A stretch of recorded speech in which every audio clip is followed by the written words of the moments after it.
असांजो final year जो project आहे फिंगरप्रिंट कंट्रोल सिस्टम, जेको सर गुलाम मुस्तफ़ा भुट्टो साहब जी सुपरविजन में असां सर अंजाम ॾिनो आहे। अचो तव्हांखे ॾेखारियूं। असां ऑथोराइज़्ड फिंगर लॻाईंदासीं त असांजी कार स्टार्ट थी वेंदी। ऑथोराइज़्ड पर्सन जेकॾहिं 3 मरतबा फिंगर लॻाईंदो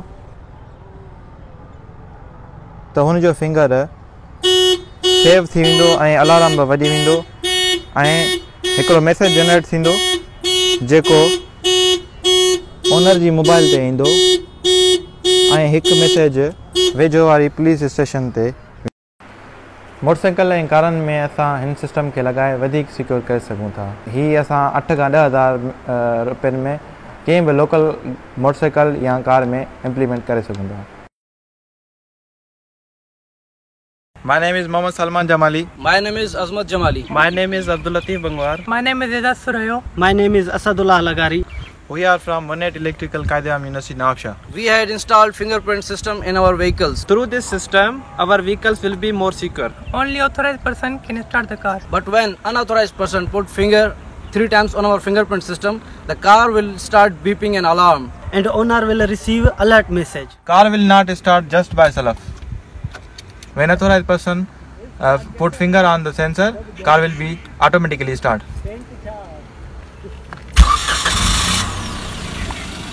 But when unauthorized person put a finger on finger sensor 3 times, it will beeping alarm.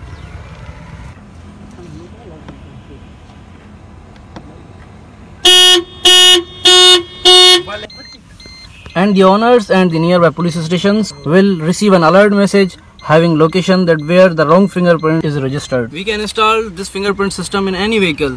Its cost is around 10,000 Pakistan rupees. नाज़रीन, नवाबशाह मां के ॿुधायूं क़ाइदे अवाम यूनिवर्सिटी जे रिसर्च ग्रुप पारां फिंगरप्रिंट कंट्रोल सिस्टम जो कामयाब तजुर्बो कयो वियो आहे। इलेक्ट्रिकल इंजीनियरिंग शोबे जे प्रोफेसर डॉक्टर गुलाम मुस्तफ़ा भुट्टो जी निगरानी में अहिड़ो तजुर्बो कयो वियो। नवाबशाह मां के ॿुधायूं पिया क़ाइदे अवाम यूनिवर्सिटी जे रिसर्च ग्रुप पारां फिंगरप्रिंट कंट्रोल सिस्टम जो कामयाब तजुर्बो कयो वियो आहे। इलेक्ट्रिकल इंजीनियरिंग शोबे जो प्रोफेसर डॉक्टर गुलाम मुस्तफ़ा भुट्टो जी निगरानी में अहिड़ो तजुर्बो कयो वियो। माहिरनि जो चवणु आहे त फिंगरप्रिंट कंट्रोल सिस्टम सां मोटरसाइकिलुनि ऐं कारनि जी चोरियुनि ते ज़ाब्तो आणे सघिजे थो। नवाबशाह मां टाइम न्यूज़ रिपोर्टर अयास डाहिरी असां सां लाइन ते मौजूदु आहे। जी अयास डाहिरी, कहिड़ा तफ़सील आहिनि? असांखे अहम ख़बर सिर्फ़ टाइम्स न्यूज़ जे थ्रू ॿुधाईंदो हलां त दुनिया में पहिरियों भेरो जेको आहे सो क़ाइदे अवाम इंजीनियरिंग इलेक्ट्रिकल जो जेको एसोसिएट प्रोफेसर आहे डॉक्टर जे भुट्टो आहे हिते डॉक्टर उन पंहिंजे जेको शागिर्द आहिनि हुनजा 5 ते टीम ॿधल आहे। मां गुलाम मुस्तफ़ा भुट्टो जेको डॉक्टर आहे एसोसिएट प्रोफेसर उन जी निगरानी में तजुर्बो कयो आहे त हिकु मोटरसाइकिल आहे जेका फिंगर प्रिंट सां उनखे जेको आहे सो हथु लाथो वेंदो जो फिंगर प्रिंट लॻाई वेंदी त पोइ जेको आहे सो स्टार्ट थींदी ऐं उन जे तहत कार बि जेका आहे उन ते तजुर्बो कयो आहे उहो कामयाब तजुर्बो।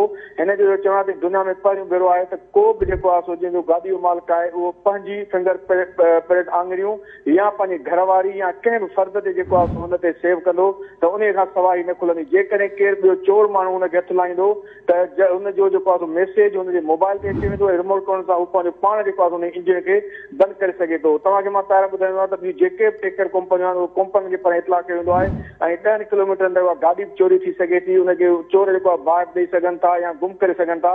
पर हीउ अहिड़ो तजुर्बो आहे जेको आहे सो हिन सिंधी जेको आहे सो उस्ताद आहिनि ऐं शागिर्दनि जेको आहे सो क़ाइदे अवाम यूनिवर्सिटी जेको वॾो एज़ाज़ आहे नवाबशाह जे क़ाइदे अवाम यूनिवर्सिटीअ खे त दुनिया में अहिड़ो पहिरियों तजुर्बो कयो वियो आहे त कंहिं बि जेको आहे सो मोटरसाइकिल या कार या कंहिं बि गाॾीअ में जेको आहे सो हीउ सिस्टम लॻाए हीउ तजुर्बो कयो वियो आहे। ऐं हिननि चयो त असां जेको आहे सो जेकॾहिं पाण बि असां लॻाए गाॾियुनि में ॾेई सघूं वधि में वधि हिन ते 5 खां 10,000 रुपया जो ख़र्च थी सघे थो ऐं हीउ सिस्टम जेको आहे सो हर गाॾी में लॻी सघे थो। मां तव्हांखे ॿुधायां त हीउ दुनिया में पहिरियों तजुर्बो आहे जो क़ाइदे अवाम जे हीउ एसोसिएट जेको प्रोफेसर डॉक्टर गुलाम मुस्तफ़ा भुट्टो हुनजी टीम जेको आहे सो सरंजाम ॾिनो आहे ऐं नवाब शाह खे वॾो क़ाइदे अवाम यूनिवर्सिटी शागिर्दनि लाइ ऐं उस्ताद लाइ वॾो एज़ाज़ आहे जेको दुनिया में नालो हुन रोशन कयो आहे। जी ताहिरा, महिरबानी मां जी अयास डाहिरी तफ़सील ॾियण लाइ।